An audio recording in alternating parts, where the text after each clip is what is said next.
Today's episode is brought to you by Patreon. If you're interested in supporting the show, go to patreon.com/JoshuaVelas and become a $2 backer today and get early access to the new episodes. I'll be leaving a link in the description down below, but for now, on to today's episode.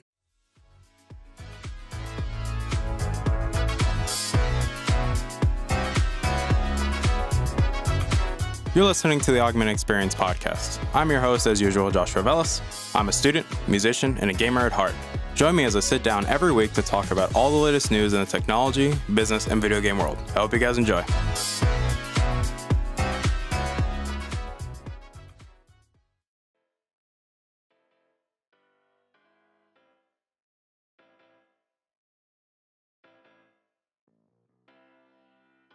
All right, everybody, welcome back to the show. My name is Joshua Velas. I am your host as usual, and obviously, welcome back to the show. Today's episode 107 of the show, and before we start, we're going to do a bit of house cleaning. So obviously, I want to thank you guys for coming back and listening. It really means a lot to me, you guys. Keep coming back and listening to the show, downloading the episodes, sharing the episodes, and then, also just keep coming back and encouraging me, giving me advice, hey, talk about this, or maybe talk about this, and you guys responding to me with how you felt about that discussion, which I really appreciate that so much. I'm being serious about that. Obviously, I'm working on a side project right now, which we're already near phase 2 of it, so it's taking a little bit more time, but be patient with me. I think you guys are really gonna love this because it's something really nice, and I think you guys are gonna like it. Aside from that, we're gonna go straight into today's episode, which this is gonna be talking about the PS5 Reveal event. This is shot after the event, so I've had just saw the event. I got to see it with my friend. We gave our thoughts and reactions to it live. We saw Shofu's reactions. If you guys don't know who Shofu is, he's one of the Pokemon YouTubers that I like to follow, and he's a great brother. Like, the guy's awesome. We got to see his reactions, his friends' reactions, and I am kind of concerned because this almost seems like it does reinforce my idea that I shared in this week's episode. And if you don't know what I mean, I'll be posting a link up below. Or, man, I keep doing that. You guys know what I mean. I'm going to be posting a link up there so you guys can see what I'm talking about, the Wednesday's episode. But if you guys haven't seen the event, so I'm being serious. If you guys haven't seen the event, I'd recommend go watching it. But if you only care about the PS5, because that's mainly what I want to talk about, then this is what the PS5 looks like. I'm putting it on the screen for you guys so you guys can see it. I'm going to leave it for a little bit longer, and we're done. So back to me. So that's the PS5. Granted, that wasn't the only thing shown, but I want to start with the PS5 because, oh boy, I'm going to piss some people off. I think this thing looks pretty bad. I know I'm trying to be as objective as possible because there are some aspects that I like, but there's something about this design that just doesn't sit right. There's something about it that just doesn't look right. Yes, I'm personally more worried about the thermal performance of the console, and I'll explain why. But yes, in my opinion, it doesn't look good. And granted, a lot of people online are having very mixed feelings. There is no in the middle, meh, it's okay. It's either you like it or you hate it right now on the internet because it's a very divisive looking device.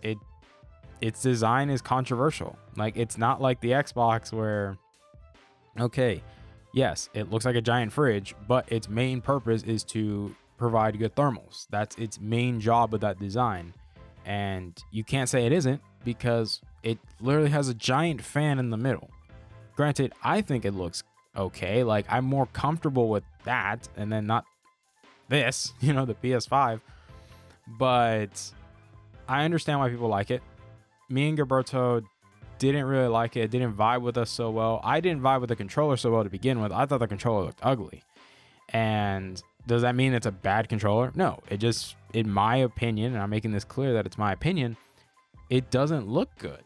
And if the rumors are true about the pricing of this thing, yeah, but we'll talk about that all in this, this episode that we're going to talk about what was shown, how do I feel about it, and how does this really support the idea of Sony basically being tone deaf to the consumers. And I think this is a prime example of it. But I'll explain why. So during the event, we started the event with GTA 5.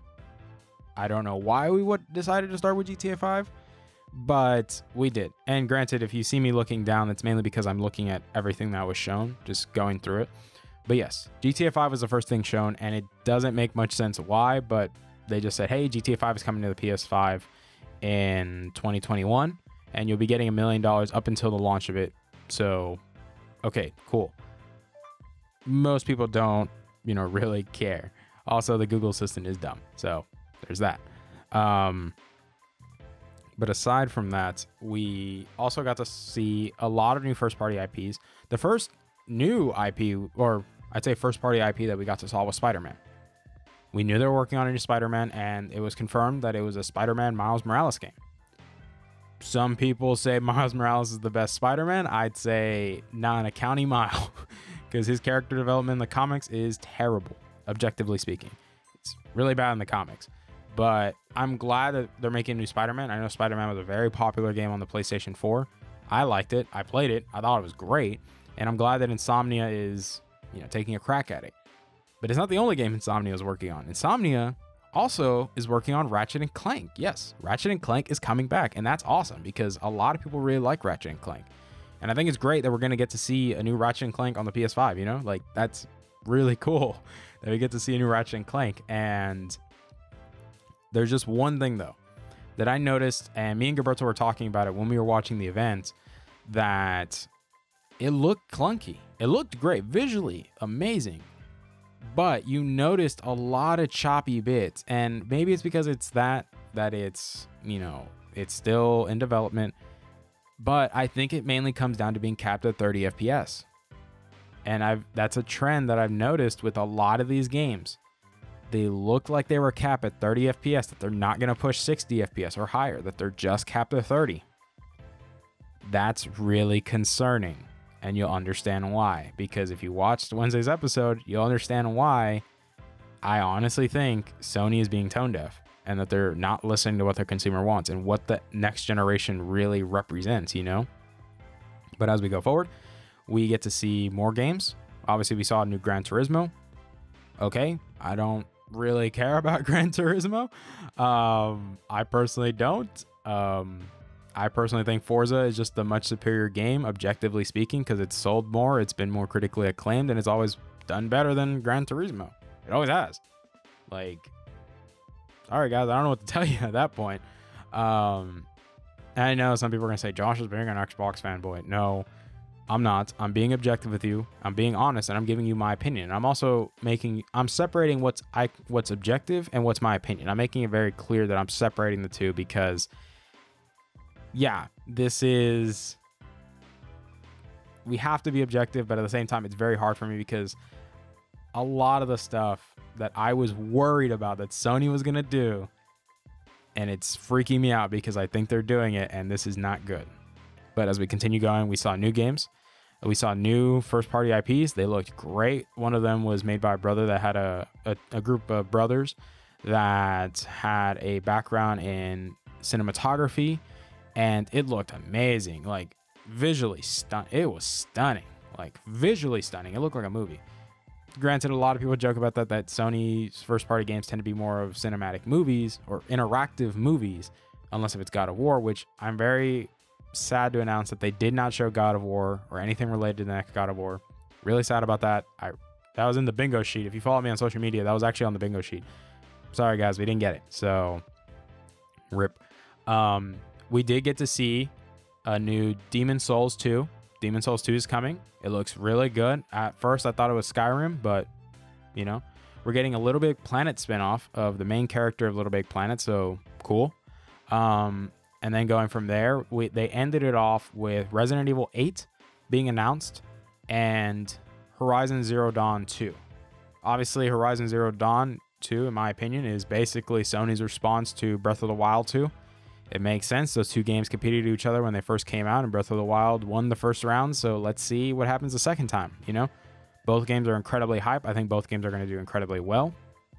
Resident Evil 8, a lot of people want it. Pretty hype. And then aside from that, they ended it with the console. So why am I so concerned?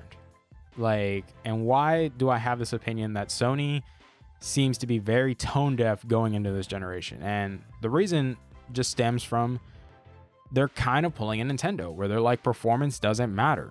That it just, you know, like, you got what I mean? Is the performance doesn't really matter. And yes, it does. You know, the performance does matter, because if that wasn't the case, then why does the PC market still make a ton of money if it's mainly focused on visuals and performance? The next generation is meant to close that gap where you get great visuals, but you also get great performance. If that's the whole selling point of the next generation of consoles, why are you not pushing it? You know, like, why are you limiting it? Because think about it. The Xbox One X was able to do 4K 30 with no issues. The PS4 Pro wasn't able to do 4K 30. It wasn't even close to doing it. And now the PS5 can now do 4K 30 with no issues. But the Xbox Series X does 4K 60 with no issues, and probably higher. You know, they're talking about, oh, amazing audio, and that we're so focused on making these, we're focusing our developers to make games look cinematic and amazing. And I'm like, that's cool, but they're gonna run chunky as hell, because a lot of people's complaints that they have with games running at 30 FPS is the transition between the cutscene and gameplay. It's very chunky. You'll notice the clunkiness. And especially now, when you, especially watching the Ratchet and Clank trailer and even the Godfall, which they also showed off Godfall gameplay, it was very clunky. Like, I saw instances that was tone deaf obvious. Like, it was clunky. It didn't look clean. The animation did not look clean. Yes, I get it. It's also still pre-release software, you know, it's not like, but the fact that they were saying everything being shown is run on the PS5 is a bit concerning, because it looks clunky. It doesn't look clean. The animations look choppy. Granted, the cinematic stuff looked amazing. It was phenomenal. Like 10 out of 10. Round of applause to Sony for that, bro. But it didn't look good when you actually saw it running. And a lot of the games, like, they even showed 2K21, worst trailer you could ever have imagined. Like, it just pointless trailer, you know. But I don't really care about 2K21. If you do, let me know down below, but I don't really care. But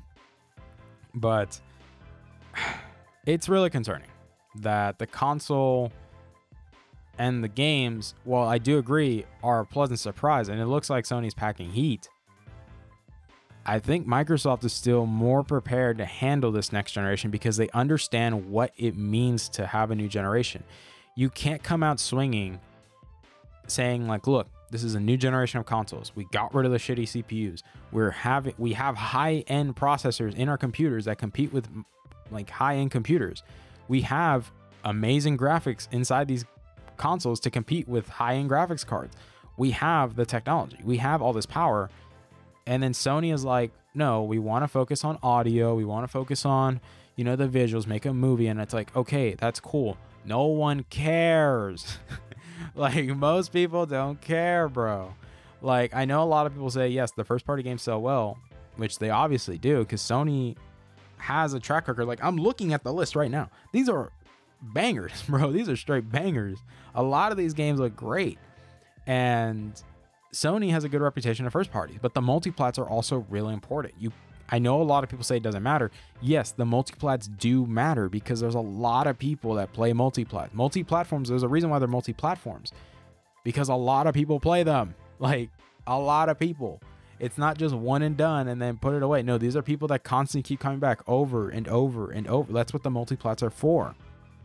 And that's what a lot of people have about some of the first party games from Sony, is that they're so story driven that they're just movies. You play through it once and then there's no point in playing it again. And I know some people say, Josh, it's just you being an Xbox fanboy. No, this is objective, because a lot of people have this sentiment. And yes, well, I agree. The new power is going to make these games look phenomenal. They're going to look amazing. They're going to push the limits. But if you're not going to push the performance and have good visuals, which they've clearly shown they have the power, but they're limiting it. And I know, because they're hyping up the SSD, which, yes, as stated before, that yes, PCs are going to be the bottleneck now, because a lot of games on PC are specifically optimized to run on hard drives. Yes, you can use an SSD, but they don't recommend an SSD. An SSD is not required to play these games. These consoles are using all SSD. That's all they're using is an SSD. So the consoles will definitely in time push the PC market and push, games on PC to run exclusively on SSDs, because now SSDs are becoming cheaper. They're becoming bigger for cheaper. Granted, are they there yet? No, but they're still getting there, and they're really good. You can get a 1 terabyte SSD from Crucial, a good SSD that runs better than any hard drive, for $100. That's a steal. And it's an M.2, it's a good deal. And this is what's so concerning, is Sony has all this power. They've been hyping up this power. The first time they get to show it, and it just felt like they missed. And I know some people say, Josh, I think you're overreacting. Josh, I think you're making up stuff that doesn't belong. And it's like, no, these are things that have been noticed. They're if it's not just me noticing these things, and people in Shofu streams were saying the same thing. They're like, ew, it's capped at 30 FPS? Come on. You get what I'm saying? It's like, you guys gave Microsoft crap when the new Assassin's Creed Valhalla, when they said it was going to be capped at 4K 30, and you don't give Sony crap. If the Xbox is being capped to run this game at 4K 30, imagine the PlayStation. It's going to run it's not going to run as good. You get what I mean? The Xbox One X can definitely run for Assassin's Creed Valhalla 4K 60 if it wanted to. It just comes down to Ubisoft, not wanting to do it. They just didn't care. But this is what's concerning in this entire situation, is Sony just seems to be very tone deaf. They don't seem to understand what their consumer wants. Because think about it. Yes, when the PS4 came out, a lot of people liked the design. It wasn't hated as much as this. This is so divisive that it's so divisive. You have one side that's like, this looks amazing, and you have another one that's like, this looks ugly. Microsoft, at least, yeah, they got bullied for the design, but it made practical sense. They're running better hardware. They need to keep it cool. That's why they're like, look, we're gonna make this thing have a giant fan in the center to keep this thing cool. It makes sense. It's logical sense. It has logical reasoning. We've seen people test it. It runs quiet and it runs cool. It's not going to thermal throttle. The PlayStation 5's design, it has vents in the front and back.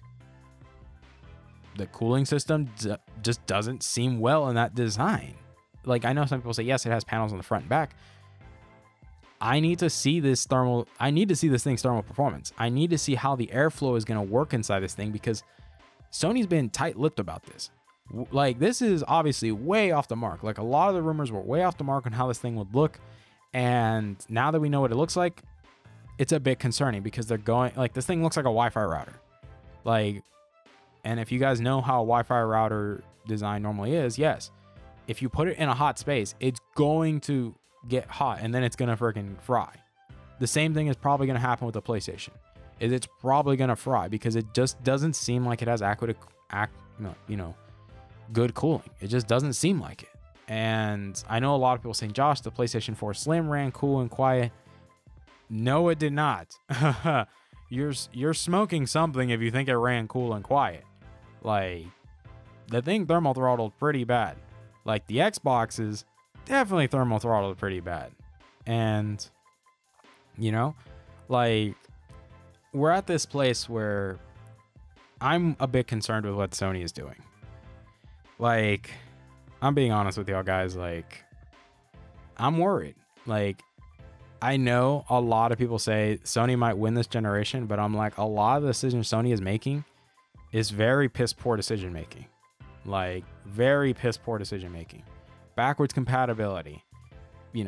Waiting this long to show the console. Not being so transparent about the performance of the console, just saying the SSD. Okay, how do the games run? How are these things handling with that? Show it off. You're just talking about how the SSD is able to do this and it's able to do this.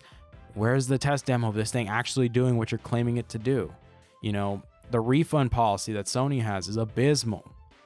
I know it sounds like I'm trying to dog Sony, but you guys have to not be fanboys about this. You have to be objective. There's some major problems with this generation with Sony, that it just seems like Sony's going in too cocky, that they're going in like thinking that, hey, we have the recognition. They're pulling a Microsoft after the 360, even though, yes, the PS3 outsold the 360 near the end of its generation. How long did it take to outsell the 360? It took a couple of years. Like, yes, I know people say it's how you finish the race. That doesn't matter when you look at the grand scheme of things, bro. When they were literally pimp slapping you for years, and they were backhanding you. They had better games, legendary games. Like, nobody cared about the PS3.